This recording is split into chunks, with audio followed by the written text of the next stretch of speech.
Hi guys, good day everyone. My name is Charles Anunavlactao, a BSED science student. So for today's video, we're going to talk about the hearing impairment. So this video contains the meaning of hearing impairment, types of hearing impairment, causes of hearing impairment, and of course on how to talk to people with hearing impairment. So let's start. So first things first, let's talk about hearing loss or hearing impairment. So what is hearing loss? Hearing loss is a partial or total inability to hear. Hearing loss may be present at birth or can be acquired at any time afterwards. So hearing loss may occur in one or both ears. In children, hearing problems can affect the ability to acquire spoken, and in adults, it can create difficulties with social interaction and at work. So hearing loss can be temporary or permanent.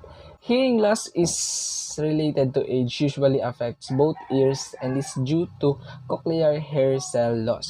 So in some people, particularly older people, hearing loss can result in loneliness. These people usually have little to no hearing. So the next one, let's talk about the different types of hearing loss or hearing impairment. So hearing loss have three types. So the first one is the conductive hearing loss, the second one is the sensorineural hearing loss, and the third one is the mixed hearing loss. So the first type is the conductive hearing loss. A conductive hearing loss makes it hard for sound to get in your inner ear. Your ear is made up of three parts: the outer, the middle, and the inner ear. A conductive hearing loss happens when sounds cannot get through your outer and middle ear. It may be hard to hear soft sound, louder sound may be muffled. Medicine or surgery can often fix this type of hearing loss. The causes of conductive hearing loss are a hole in your eardrums, earwax or cerumen stuck in your ear canal, infection in the ear canal called external otitis. You may hear this called swimmer's ear. An object is stuck in your outer ear. An example might be if your child put a pebble in his ear when playing outside.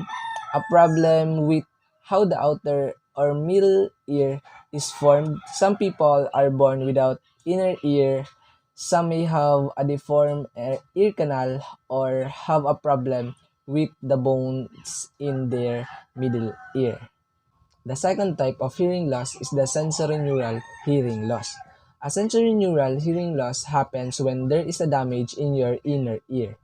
So, like I said earlier, your ear is made up of three parts: the outer, the middle, and the inner ear. Sensorineural hearing loss or SNHL happens after inner ear damage. Problems with nerve pathways from your inner ear to your brain can cause SNHL. Soft sound may be hard to hear, even louder sounds may be unclear or may sound muffled. This is the most common type of the permanent hearing loss. Most of the time, medicine or surgery cannot fix SNHL. Hearing aids may help you hear.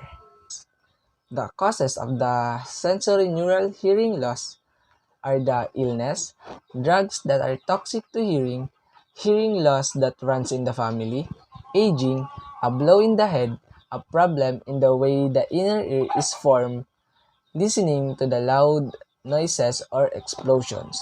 The last one is the mixed hearing loss. A mixed hearing loss is a problem in your outer or middle ear and in your inner ear. Sometimes a conductive hearing loss happens at the same time as a sensorineural hearing loss, or the SNHL. This means that there may be damage in the outer or middle ear and in the inner ear, or nerve pathways to the brain, and this is what we call the mixed hearing loss. Anything that causes a conductive hearing loss or SNHL can lead a mixed hearing loss. An example would be if you have a hearing loss because you work around loud noises and you have a fluid in your middle ear. The two together might make your hearing worse than it would be with only one problem. And that's are the types of hearing loss. So now let's proceed to the interventions or on how to talk to people with hearing loss. Successful communication requires the efforts of all people involved in a conversation. Even when the person with hearing loss utilizes hearing aids and active listening strategies, it is crucial that others involved in the communication process consistently use good communication strategies, including the following. Face the hearing impaired person directly on the same level and in good light whenever possible. Position yourself so that the light is shining on the speaker's face, not in the eyes of the listener. Speak clearly, slowly, distinctly, but naturally without shouting or exaggerating mouth movements. Shouting distorts the sound of speech and may make speech reading more difficult. If the hearing impaired listener hears better in the other ear than the other, try to make a point of remembering which ear is the better so that you will know where to position yourself. Say the person's name before beginning a conversation. This gives the listener a chance to focus attention and reduce the chance of missing words at the beginning of the conversation. Avoid talking too rapidly or using sentences that are too complex.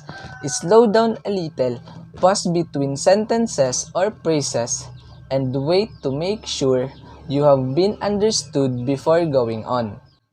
Keep your hands away from your face while talking. If you are eating, chewing, smoking, etc. while talking, your speech will be more difficult to understand. Beards and mustaches can also interfere with the ability of the hearing impaired to speech read. Be aware of the possible distortions of sounds for the hearing impaired person. They may hear your voice but still may have difficulty understanding some words. Most hearing impaired people have greater difficulty understanding speech when there is background noise. Try to minimize extraneous noise when talking. Some people with hearing loss are very sensitive to loud sounds. This reduced tolerance for loud sounds is not uncommon. Avoid situations where there will be loud sounds when possible. Take turns speaking and avoid interrupting other speakers. Enroll in oral rehabilitation classes with your hearing impaired spouse or friend. So that's it for today, guys. So thank you for watching this video and stay safe and God bless. Bye bye.